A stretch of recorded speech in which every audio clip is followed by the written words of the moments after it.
Hello, everybody, and welcome to today's Ignition Community Live. My name is Travis Cox. I'm the co-director of sales engineering for Inductive Automation, and really happy to be here today. We have a couple great hosts here to talk about a journey to ignition through business analysis. This is episode 16, and we do these community live events weekly. We're really excited to have our hosts here today. Today, we're joined by Tim Matheny. He is the president of ECS Solutions. They are a premier systems integrator with inductive automation.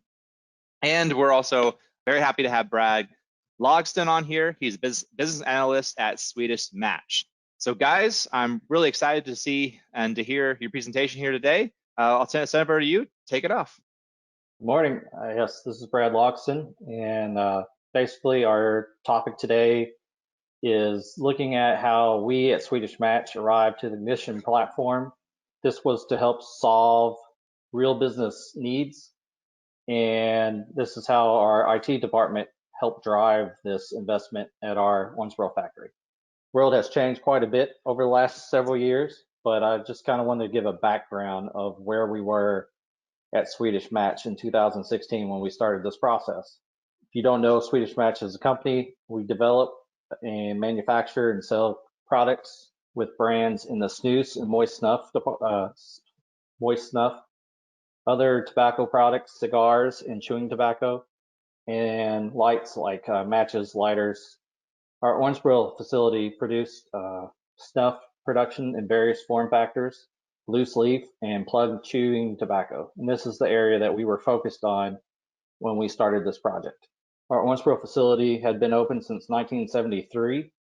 So we had various stages of investment in equipment over the years at the time of the project. So we had a lot of different engineering type investments that had happened over the years, various PLCs, HMIs, those type of equipment that we had to find a solution that could work across multiple age type of systems. And at that time, the market that we competed in was on a declining trend. The IT investments were pretty scrutinized. Any type of investments were scrutinized because of this declining trend. So it was a little bit harder to get funds. And then we were also starting to deal with increasing regulations. So one of the things that we did is we started a pre-study, and this pre-study was trying to see how IT could help support our manufacturing business. The approach that we took is we went through and documented the production process. The team questioned area managers, employees, and other stakeholders. The team gathered copies of Excel files, Access database, paper forms, and other data points being collected by the production process. And then we worked together with engineering to understand what data was available in the existing PLCs and HMIs that were setting out on our factory floors. As part of the pre-study, we went through each area and started to map out the processes that they were using.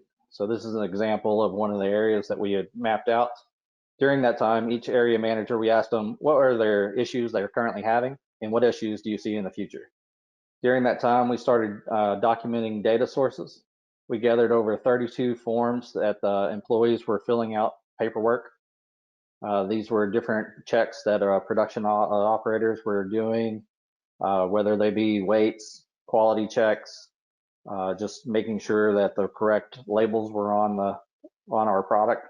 It was estimated that production employees were generating 900 rolls of data with the paper forms, and about 800 of those were in our packaging production areas alone. This is the areas that were actually going out the door. And then we also looked at the data being generated by the PLCs and HMIs. A lot of times we realized that they were existing already at these points. However, employees were walking up and then writing these down and then adding them to an Access database, an Excel, or even on paper forms at the end of shifts. So they were collecting data, but the data was very setting in their own islands, and then they were also setting very hard to share the data. Our findings in this process, we found that two major overall themes. There was a lack of visibility into our processes, what is happening right now, And then data was collected at the end of shifts in formats that were not friendly to share. The data entry was very manual, and retrieving data required searching through boxes and paper forms. There was a lot of times our regulatory may need some information. They would have to go back, dig out a box, and then manually enter the data from the paper forms. So after these findings, we decided to put together a team to try to find the best way to solve these issues. The idea was that we were going to find a system that offered a better way to collect production data, visualize it, and report production data. Swedish Match comprised a business engagement team and members of plant electrical engineer. And to help further the search, we also incorporated ECS. This is when we met Tim for the first time, or I met Tim for the first time. After evaluating several companies, it was decided to proceed with demonstrations from two well-established companies and one that we considered disruptive, which was Ignition. You know, one of the things that helped us is we saw one of the beer companies that did an inductive automation case study video, and that's really helped us visualize that Ignition could help us. So prior to our evaluations, we created a vendor evaluation worksheet that had a total of 68 requirements and broken into the following areas. Each vendor was given a copy of the prior to the demonstration, along with the core stakeholders that would use these during the demonstration to score each demo. And as you can see, these are the results of the three vendors. Travis, you know, this is when we first met you. And one of the things I could say is that when we were going through these demos, vendor A and B both came on site. However, for Ignition, it was more personable, even though that you did yours through online, your demonstration online. You were more prepared and really customized the demo to our needs or requirements that we sent out. Yeah, and thank you. And that, you know, it's with those kind of you know, doing the presentation remotely there, we can really go into a lot more of the nuts and bolts, right? Really show you those kind of things and give you that kind of good sense of what the product can do versus just a PowerPoint presentation.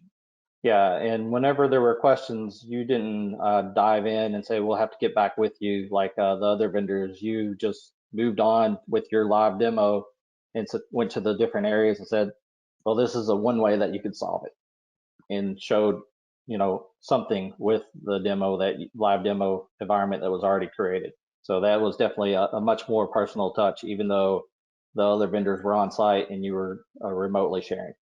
Well, after we scored everything, and Ignition, where, you know, we kind of thought was a little bit more disruptive technology. So we kind of wanted to test it out before we went on and proceeded with a full-on project.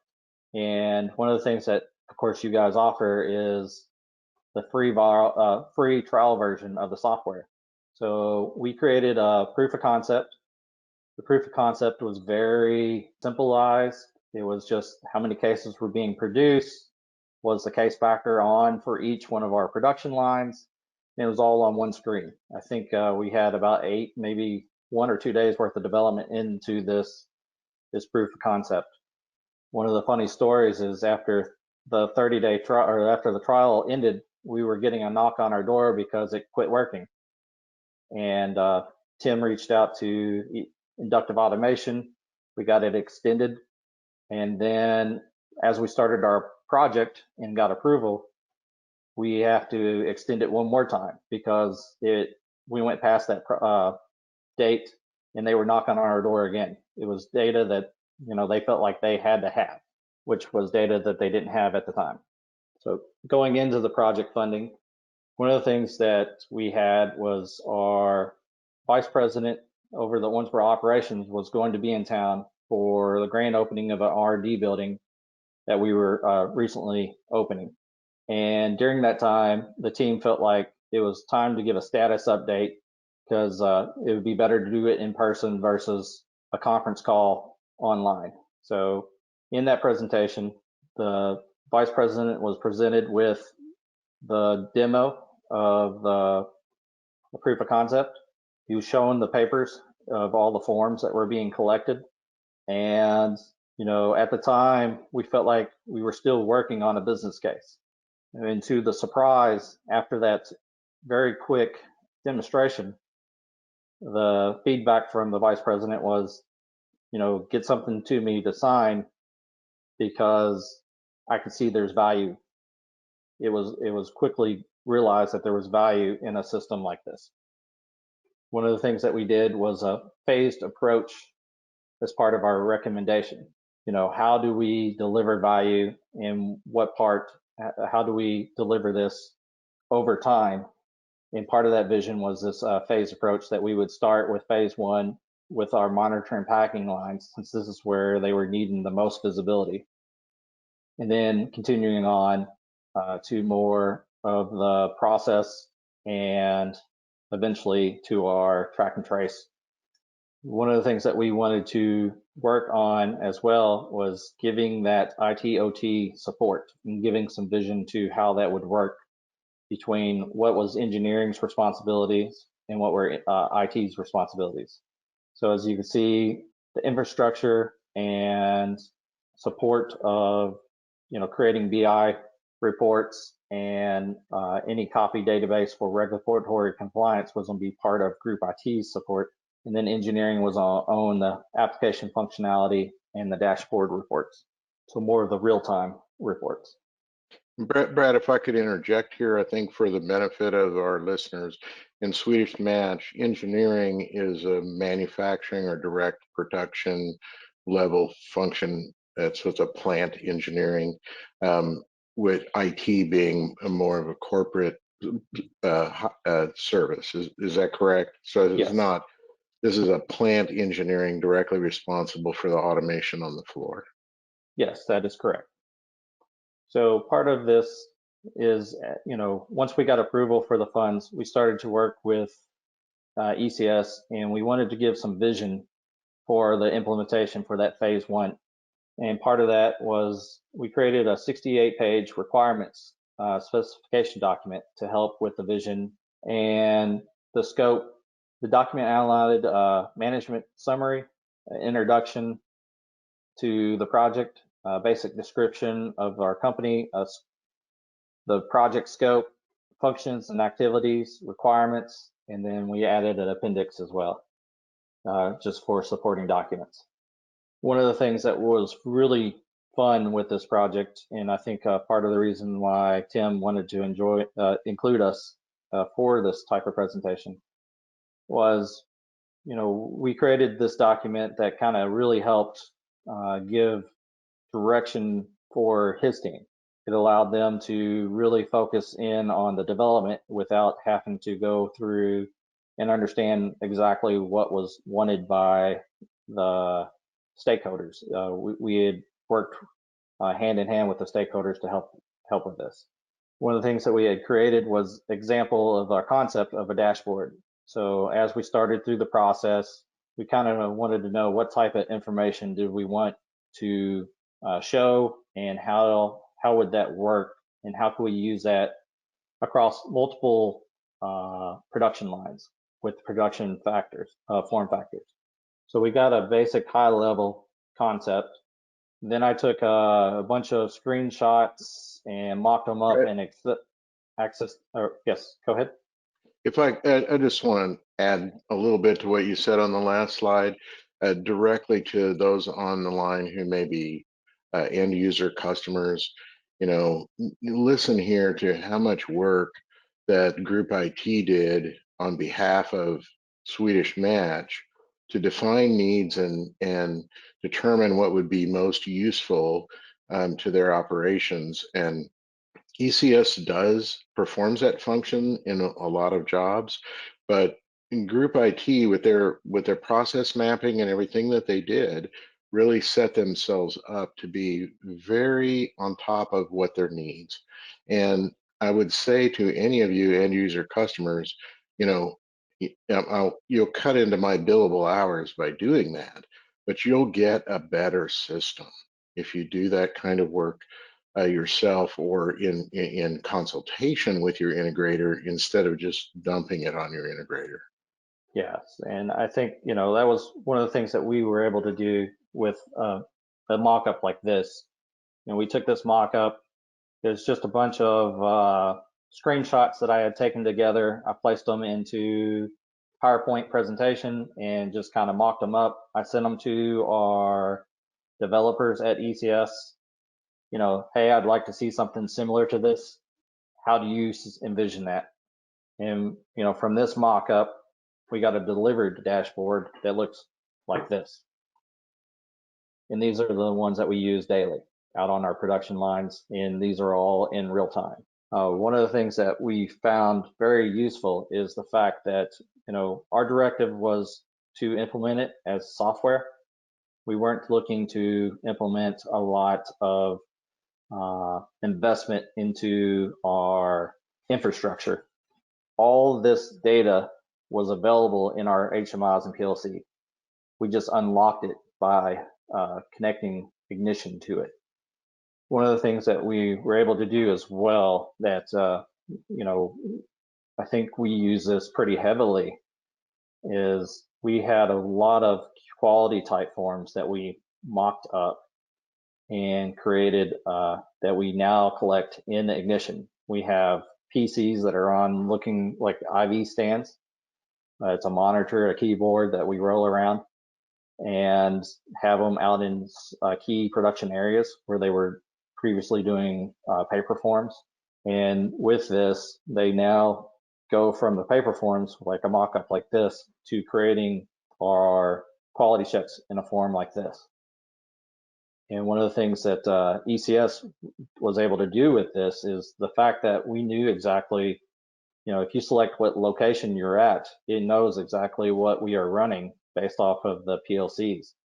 So it's pulling up that information of what items running, what work orders running, and then all you have to really, as an operator, concentrate on is this a pass? Is it a fail? And then if it is a failure, there's a comments field that you have to type in. There are some other areas where they have to enter a weight or some sort of moisture type test, but those are all being captured and can be retrieved through a database and reports created based off that.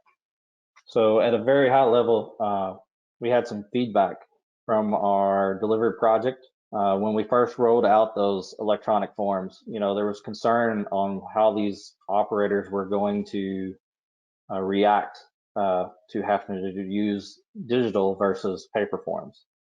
Went out, I did some testing with them, and as we were doing those tests, did the training with them, and after about a day, I left, came back the next day. The first question I got was, when can we get rid of the paper forms?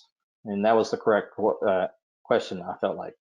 The operators preferred the electronic forms over the paper forms. So that made us feel like we had created something that was useful to them. Our production managers were excited to have the real-time visibility into the process. You know, at the end of the day, they were writing these, adding them into Access databases, and then getting their OEE. So if they had any loss of OEE throughout the day, they didn't know where it happened. Where now with dashboards, they were getting real-time information, real-time visibility into our processes. The vice president that approved the project, he came through and did a walkthrough, and at the very end, he said this exceeded his expectations. And then another testament to how well the project was is we've had several expansions to the system and improvements since we first implemented it. And our counterparts in Sweden even have started their own instance and started to use Ignition since we went live. I guess we can open it up for questions. Yeah, what was in terms of, you know, this project, what was the overall timeline? And you know, for the Swedish Match folks, do you guys now you know, go in and you know, do some development and kind of get into the environment there now that they have system in place? As far as the timeline went, you know, we kind of did a pre-study previous to the whole thing because we knew we needed something. We just didn't know what it was we needed. So part of that process, you know, we looked at several applications, types of applications, and Ignition was the one that really opened itself up the most to us because, you know, we saw future growth We also saw connecting our existing infrastructure. Currently, we have experienced quite a explosion in growth over the last few years since we started initial project. So we haven't been able to do the internal development as much as we would like, but we've done a lot of expansions working with ECS, in that we continued that partnership with ECS to meet a lot of those needs. Yeah, awesome. So there was a question that came in here from Doug. It says, did you consider Sepasoft for some of the functionality you were looking for? Yes, and we do have Sepasoft as a add-on to Ignition. The biggest thing that has helped us out is that Ignition has allowed us to use a single platform to bring all this data into, and then we were able to use some of the Sepasoft add-ons to create some of the dashboards in real time. So I think the question, this is Tim. Yes, we use the Sepasoft OEE module for the OEE portions of the project, and used Ignition directly, if you will, for the forms part of the project. So we did use the Sepasoft OEE. Right. Another question from Doug was, any plans to use Perspective so that it provides more mobile responsive capability? Currently, we are not on the newest versions of Ignition. We've been waiting on is it 8.1? Yeah, 8.1, right? The LTS version of Ignition 8. Yeah, we're looking for the long-term. We've been waiting on the long-term version. So the long-term support version. So that's the reason why we have not moved yet, but we are definitely eyeing that and looking to how we can use Perspective to meet some of the current needs that we're doing, and which areas would we benefit using Perspective over Vision. Okay, so a question here from Will. If the customer hadn't done the 68-page requirements or the mockups, how would ECS have approached the project? Well, the way we would have done it, and what we've done in the past is, trying to create some mock-ups and stuff ourselves, and schedule the conversations with various Swedish Match people and come up with ideas. And we do that when we're in our situation with Swedish Match. We had been working with the manufacturing or plant engineering people for several years, so we had a good relationships going in.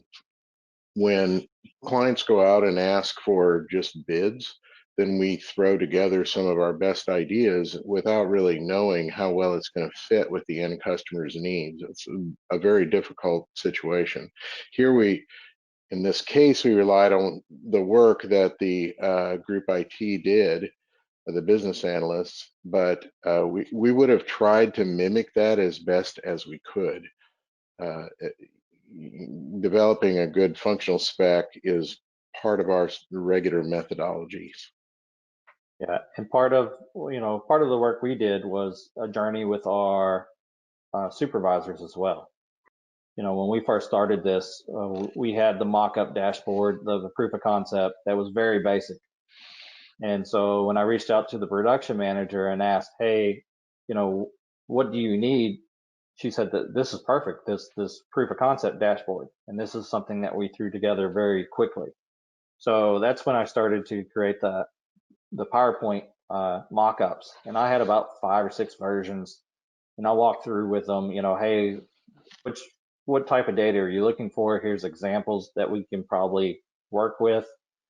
And then we were able to hand that, once they made their decision, we were able to hand that over to ECS. And, it gave them a clear vision of the end goal.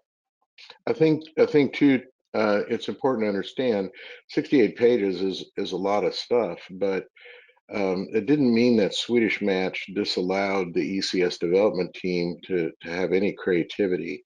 And I think in the forms area is probably where that's most obvious, that the initial concept was nearer to a paper on glass sort of form filling out. as we dug into it, our guys were able to say, well, we can do these things with Ignition to, if you can give us access to certain kinds of information, you heard Brad talk about the location, so on and so forth, and we can pre-fill some of these forms, if you will, and help the operators and deliver a more ergonomic thing. And Swedish Match embraced that. So the specification was not, make a screen look like this, have a button that did this, and we just want ECS to deliver. The specification was very needs focused, and the concepts that were in it were, I guess, malleable to the point that ECS was able to use its creativity to deliver the best possible application. Yeah, I think it was a mixture of both, where we, as our business analyst side, we work to really help find what the business wanted, what their needs were, and then ECS did a very good, elegant way of delivering on some of those solutions. Perfect. So I know we asked a question about any plans to use Perspective there going forward. I know you've added a substantial amount to the projects over the last few years, but there's a few questions here about what does the future look like? What are some of the things you're going to be going down the path of? I know, Brad, you mentioned you're going to bring this to other locations potentially. So what does that future look like for you with this project, with future projects, and with Ignition? One of the biggest things is that we have experienced a lot of growth over the last few years. So it looks like that's not slowing down. So a lot of our projects that we have done since go live has been to support a new form factor that we've been producing at our Owensboro factory. And as we help support that, we've also been continuously doing updates, trying to find better ways of doing it. When we first started with Ignition, we didn't want to invest any extra money into hardware. It was more of a software solution. And one of the things that we knew going in is we wouldn't know how things were, we wouldn't know exactly best ways to implement everything. So we implemented what we had, and then we've let in the data drive where we do upgrades and or how do we expand. We let the data drive us into those enhancements. As far as in Sweden, they have started their progress. They are using Perspective. They're using 8.0. So they are doing some development, and it's very more pointed solutions that they're been working on. But the advantage is that once we've done the initial investment, there has been, as projects come along, you find more ways to use Ignition. Right. Yeah, you had the license in place, so you can keep expanding, you keep adding on to it.